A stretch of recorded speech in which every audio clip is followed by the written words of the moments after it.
जय हिंद। नमस्कार किसान साथियों। मैं लक्ष्मण हाजिर हूँ अपने मैनेजमेंट जीरो बजट खेती के भाग 2 पर। आज का वीडियो उस पार्ट 1 से भी ज़्यादा धमाकेदार होगा और आपकी जीवन को सुधारने के लिए बहुत ही महत्वपूर्ण होगा। आज जो मैं आपको बता रहा हूँ कि कौन समय में क्या बेचें कि आप मैक्सिमम लाभ कमा सकें। तो एक बात गांठ बांध ले कि आपको अवसर खोजना होगा कि किस अवसर पर मैक्सिमम रेट सब्जियों के मिलते हैं। लोगों की भावनाओं से खेलना होगा जब लोग पैसा नहीं देखते हैं। तो मैं थोड़ा सा आपको छोटा सा उदाहरण दे दूं कि बस कल परसों छठ की त्यौहार जल्द आने वाली है। छठ के समय आप अगर ये मूली लेके जाएंगे तो सालों भर की सबसे मैक्सिमम प्रॉफिट आपको मिल पाएगा। इधर दिखाइए बेटा, मैक्सिमम प्रॉफिट आपको मिल पाएगा। तो छठ के समय आप क्या बेचें ना, मूली आपकी खेत में ज़रूरत हो। आप गुजरात वाले बोलेंगे हमारे यहाँ छठ नहीं होते, तो कोई त्यौहार ज़रूर होगा, आप उसे नोट करके रखिए। मैं सारा चीज़ आपको डिटेल से समझाऊंगा कि त्यौहार के समय क्यों सब्जी बेचें। आपकी स्ट्रेटजी वही होनी चाहिए। तो छठ के समय आप मूली बेचिए। ये जो हल्दी है, बड़े बड़े किसान बहुतों सारा उगा करके सुखा करके बेचता है। मैं आपको बोलूँगा कि इनके पत्ते को बेचना सीखें ना, छठ के समय पेड़ सहित बिक जाता है। और 100 किलो कच्चा हल्दी आप बेच लेंगे तो आपका सूखा हुआ हल्दी उसमें 10 किलो भी नहीं बनता है। तो मैक्सिमम बेनिफिट इन त्योहार में आप कमा सकते हैं। आगे बढ़ते हैं नवरात्र, इधर पीछे की ओर घ सकते हैं। नवरात्र के समय आप खीरा बेचिए। पंपकिन, कोहड़ा जिसे बोलते हैं, लोग पसंद नहीं करता है, तो बंगाल झारखंड में हमारे यहाँ कोहड़े की बलि दी जाती है मंदिरों में, और 60 रुपया किलो तक इस वर्ष बिक गया, जो कि 10 रुपया किलो लोग लेना नहीं चाहता है। तो नवरात्र में आप खीरा बेचिए, फूल गोभी बेचिए, कोहड़ा बेचिए, देखेंगे आप माला माल रहेंगे। उससे थोड़ा सा और पहले आते हैं गणेश चतुर्थी, तीज, हरितालिका तीज, जीवित पुत्री का व्रत, विश्वकर्मा पूजा। उस समय अगर आप खीरा बेच रहे हैं तो सालों भर की सबसे मैक्सिमम प्रॉफिट में रहेगा।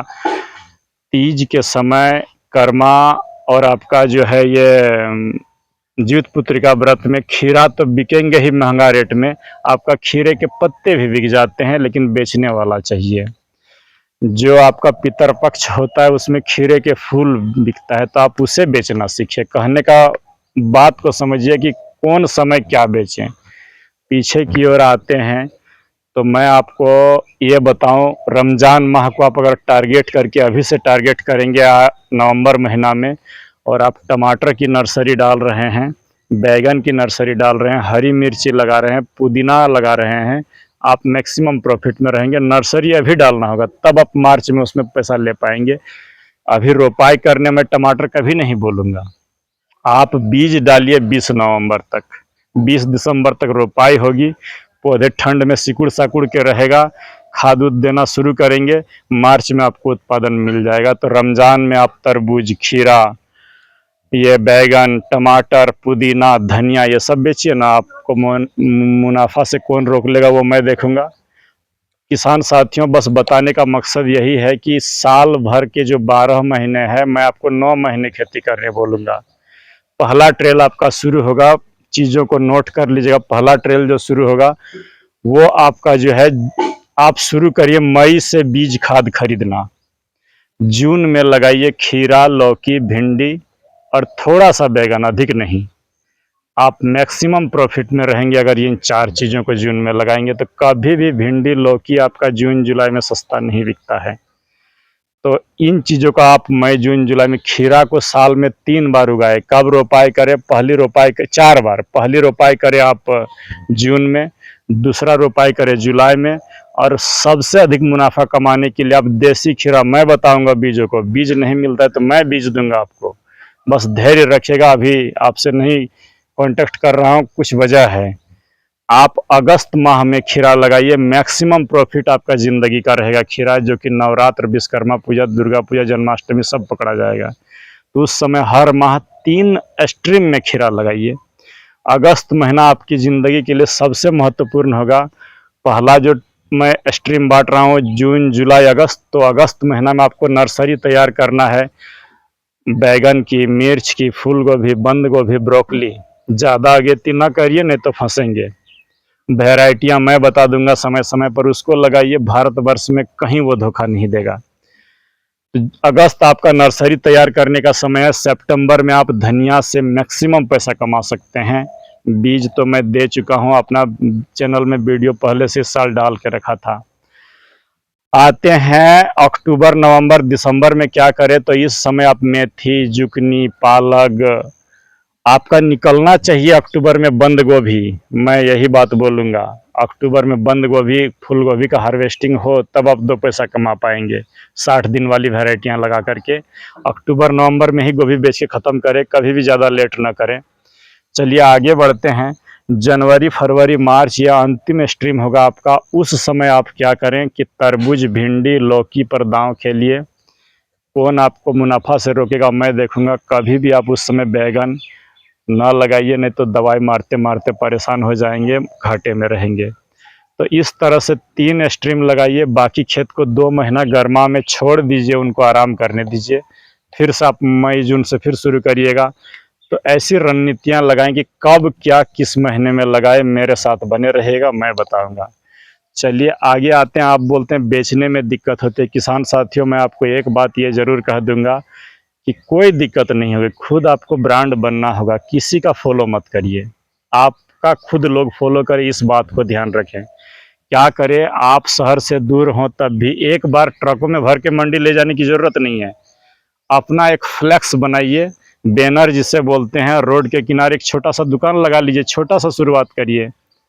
लोग आपके सब्जियों के स्वाद का टेस्ट चख चुके होंगे तो दूर दूर से आपके सब्जियां लेने आएंगे। मैं टेस्ट बढ़ाने की तकनीकें भी बता दूंगा आपको।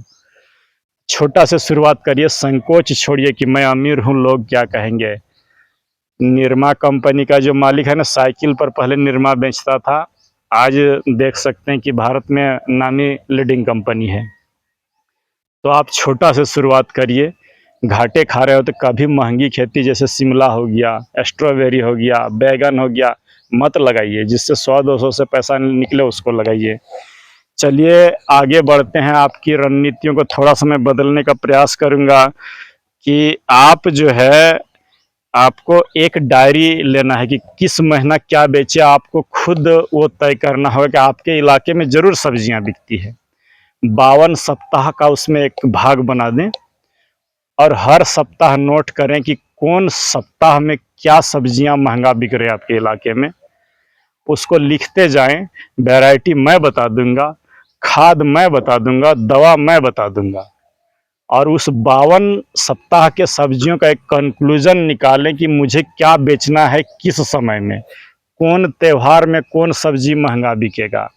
आप छठ के समय बैगन बेचने जाएंगे तो आपका बैगन बिकेगा भी नहीं। तो ये सब चीज़ों को ध्यान रखिए। अक्टूबर नवंबर में बैगन आपका ना निकले, नहीं तो नवंबर में खास करके देखते हैं यूपी साइड वगैरह में बहुत दुर्गति हो जाता है। तो आप जो देखें कि कौन महंगा बिक रहा है उसका लिखें, कौन सस्ता बिक रहा है उसको लिख लीजिए। 52 सप्ताह का कंक्लूजन निकाल लें और उसके ठीक 45 दिन पहले उसकी रोपाई करें। आपको सफलता ज़रूर मिलेगी अगर अपना डाटा आप खुद बनाएंगे तो ऐसी चीज़ों को ये करें। एक बात मैं आपको यहाँ पर ज़रूर बोलूँगा, आप अगर किसान हैं तो 3 व्यक्तियों को ज़रूर, 4 व्यक्तियों को ज़रूर फॉलो करें, किसी भी धर्म से हों। सबसे पहला नाम जो है वो स्टीव जॉब्स, एप्पल कंपनी का मालिक, उसका कहना था, मैं किसानों के लिए बोल रहा हूँ, आज मेरी बात आप सुन ले, पढ़े लिखे हो या ना हो। स्टीव जॉब्स का कहना है, be always hungry and stay foolish, माना हमेशा भूखे रहो और मूर्ख रहो। भूखे किस चीज़ के लिए रहो? ज्ञान प्राप्ति के लिए, कि मुझे नॉलेज लेना है, खेती का नॉलेज जो मैं बता रहा हूँ, खेती का नॉलेज जहीं से भी मिले लीजिए। कोई किसी को फॉलो करने की ज़रूरत नहीं, खुद फॉलो बनिए। मूर्ख कैसे रहिएगा? हमेशा ये सोचिए कि मैं कम जानता हूँ, तो आप सीख सकेंगे। जिस दिन आप में ये अहंकार आ जाएगा मैं तो बहुत जान गया हूँ, आप फेल होंगे उसी दिन, ये मेरा वादा रहा। तो ये पहला हो गया स्टीव जॉब्स। दूसरा व्यक्ति जो मैं बता रहा हूँ, स्वामी विवेकानंद को आप पढ़िए, ज़रूर आप सफल होंगे। आपकी सफलता कोई नहीं रोक पाएगी, क्योंकि उन्होंने कहा है कि अगर कुछ काम नहीं मिलता है तो चोरी करो, क्योंकि चोरी करेंगे तो कर्म से धीरे धीरे बुरे कर्म छूट जाएंगे और आप एक दिन सच्चे कर्म की ओर प्रेरित हो जाएगा और आप जो है आगे बढ़ जाएंगे। तीसरा उदाहरण मैं आज आपको दे रहा हूँ, वो है रोनाल्ड रॉस, एक जिन्होंने मलेरिया की दवाई की खोज किया था। बहुत से लोग नहीं जानते हैं, ब्रिटिश वैज्ञानिक थे लेकिन भारत में रहते थे फिरोजाबाद में। लोग उसे पागल करार दिया था। 20 साल तक मच्छर पकड़ने के लिए बोतल लेके भागता था, लेकिन जब ईश्वर भी उनसे थक हार गया तो ऐसी सफलता दिया कि नोबेल प्राइज मिल गया और अंततः मलेरिया का खोज कर लिया। आप किसानों को मैं यही कहूँगा कि आप रोनाल्ड रॉस नहीं तो अपनी खेती में क्या कमियां रहेगी उसको तो पूरा करने सीखिए, खोजिए। एक दिन में सफलता कभी नहीं मिलेगी, लंबी समय तक आपको संघर्ष करना पड़ेगा तो मिलेगा। चलिए, बहुत लंबी भाषण नहीं दूंगा, आगे फिर कभी मिलने का मौका मिलेगा। आपको मैं बताऊं कि आप अभी इस समय क्या लगाएं नवंबर माह में। बेटा उधर चलते रहो पीछे। ये जो मेरा 3 ट्रेल आप देख सकते हैं, इधर देखिए बेटा, ये पहली ट्रेल हार्वेस्टिंग हो गया। ये देखिए इधर इधर अंकुरन हो रहा है। ये देखिए दूसरा ट्रेल, ये जैसे ही ये स्ट्रीम इधर लंबा दिखा, ये लंबा स्ट्रीम हार्वेस्ट खत्म होगा, ये सेकंड ट्रेल इधर से इधर बेटा, सेकंड ट्रेल पूरा चलेगा। ज्यों ही ये ट्रेल खत्म होगा, ये इससे और छोटे बने हुए हैं, ये मेरा फिर हार्वेस्टिंग हो जाएगा। इसका हार्वेस्टिंग खत्म होगा, वो जो अंकुरन आप देख रहे हैं फिर वो रेडी हो जाएगा। 90 क्यारियां बनाया हूँ 30 दिन के लिए, हर दिन 3 क्यारी, बस यही फार्मूला है। लगाएंगे क्या इस समय, ज़्यादा घाटा खाने की ज़रूरत नहीं है। मूली मत लगाइए, फूल गोभी मत लगाइए। हाँ, कुछ इलाके में बिकता है महंगा, 10 रुपया में अगर बिक जाए तो लगाइए। टमाटर मत लगाइए अभी, टमाटर आप उसका नर्सरी 20 नवंबर को डालिएगा, वैरायटियाँ वगैरह कभी बता दूंगा। तो इस समय क्या लगाएंगे, मेथी लगाइए, पालक लगाइए, उधर देखिए बेटा लहसुन लगाइए, प्याज लगाइए। जिन्हें हरी बेच करके आप पैसा कमा लीजिएगा। 1 जनवरी के समय मुझसे हरी बेच दूंगा और जितना आप कमाइएगा उससे मैं ज़्यादा कमा लूँगा।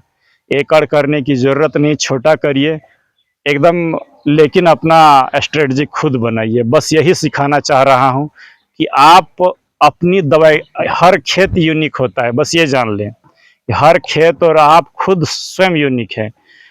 कौन खेत में कौन बीज काम करेगा कोई नहीं जानता है आपसे बेहतर। तो आपको ट्राई करना होगा कि कौन सा बीज मुझे अच्छा रिजल्ट दे, कौन सा खाद आपकी खेत के लिए अच्छा रिजल्ट देगा। पानी जो भी अपने खेत में दें, जो पानी आप खुद पीते हो उस पानी को दें, वो गंदे नाली के पानियाँ ना दें। आपको सफलता को कोई नहीं रोक सकेगा। आपको एक अंतिम टिप्स मैं बता दे रहा हूँ किसान साथियों, अगर आपको सफलता नहीं मिल रही है तो रात का जो भोजन होगा, आपके घर में अगर 3 पीढ़ियाँ हैं तो तीनों पीढ़ी साथ में करिए भोजन। आप देखेंगे धीरे धीरे आप मुनाफे की ओर रहेंगे। उस समय ये चर्चा करिए कि इस साल मैं क्यों असफल रहा। हो सकता है कि आपका जो छोटा बच्चा हो वो आपको अच्छी सलाह दे दे, आपके पिताजी अगर अधिक उम्र के हैं तो वो आपको कुछ अपना अनुभव शेयर कर दें। आप दिन भर कहीं भागा भागा रहते हो, रात का भोजन जरूर साथ में करिए, तो आपका बच्चा जो है पढ़ने लिखने की ओर भी अग्रसर होगा। और अगर आप रात में साथ रहेंगे तो आप भी नशे से दूर रहेंगे और आपका बच्चा भी नशे से दूर रहेगा। अंतिम बात ये मैं कहूँगा कि शाम को साथ खाना करिए और जो है अपने बच्चों की पढ़ाई लिखाई पर बहुत ध्यान दें। आप किसान हैं, अपने बेटे को डॉक्टर या इंजीनियर और वकील और अच्छा IAS अफसर बनाने की सोच रखें। बस यही कह के वीडियो का आज बंद करता हूँ। धन्यवाद, नमस्कार, जय हिंद।